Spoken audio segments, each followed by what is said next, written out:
Some of us were from a family where that what we are familiar with is actually the brokenness that exists in the family. Father not in good terms with mother, children not in good terms with children, or siblings not in good terms with fellow siblings, and nothing seems to work. And sometimes that becomes our entire focus. And then we fail to realize that even though that brokenness exists in our family, that in that brokenness, blessing can still be found. There are some people whose appetite for success you cannot define, because what is driving them is the brokenness that they experienced at home. Some person would say, because it was so hard to have dinner while growing up, now that I have been enabled, or now that I have grown, I want to ensure that both my children, biologically now, and those that I would meet in life will not have to suffer or experience what I experienced. I believe that many of us have been designed and raised by God to be able to do this for people. You know, when I was preparing for this message, and I said, but Lord, why do you have to break them before you bless them? And then he said to me, he said, if someone has never been blown or boxed or punched before, and then someone who has been punched comes to that one and says, you will not believe that so and so punched me, and I feel so much pain. He said, you cannot relate because you've never been punched or blown. So I will ensure that in your lifetime, there is a condition, a situation that allows for you to be blown, in some cases severally, so that when you meet someone who has been blown once or twice, when they are saying to you that I'm in pain, you would remember the pain you were in before God strengthened and healed you. You will extend that hand of fellowship to that one and strengthen the person. So this is the reason why I allowed the brokenness or the breaks that you experience in your life or in your family.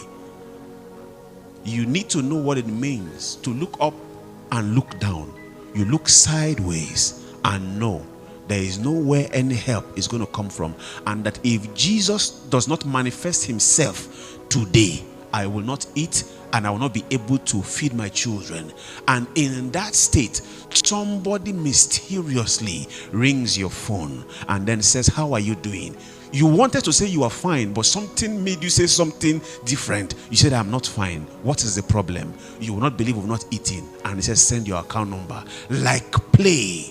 The person sends an amount that shocks you, and now your children can feed. You are eating, but you are eating with tears, not tears of sorrow, tears of joy. And you will say, God, so even in my sinful state, even as I am not so much aware of who you are, as I was thinking that I am helpless, you could hear me and send someone to me.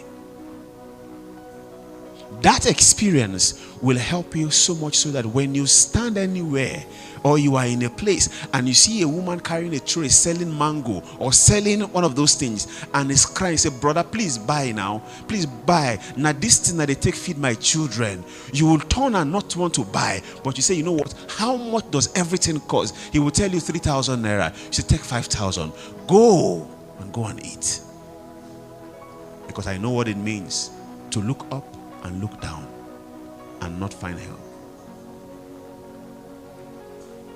You can sit as a lecturer and then you see a young boy, 17, 18, come and say, sir, I am the firstborn of my family.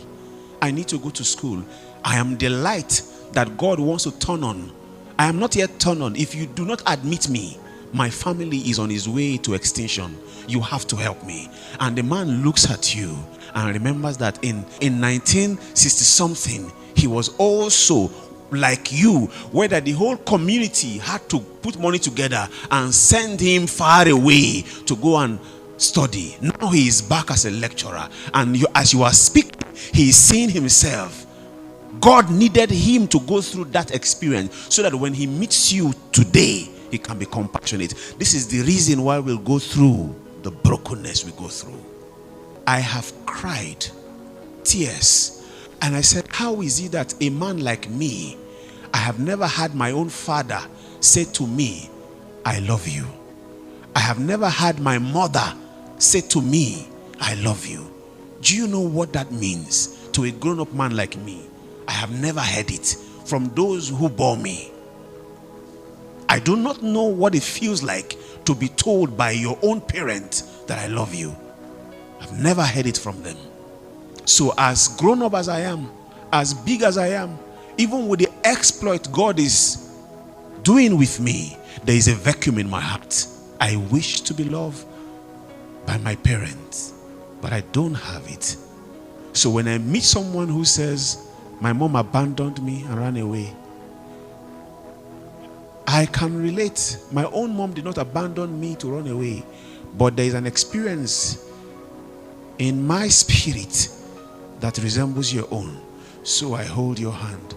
I mean, look at it. How do you tell somebody who has never been told that I love you, that he is the father of those children, although not biological father, he should take care of them? Where? How? Broken but blessed.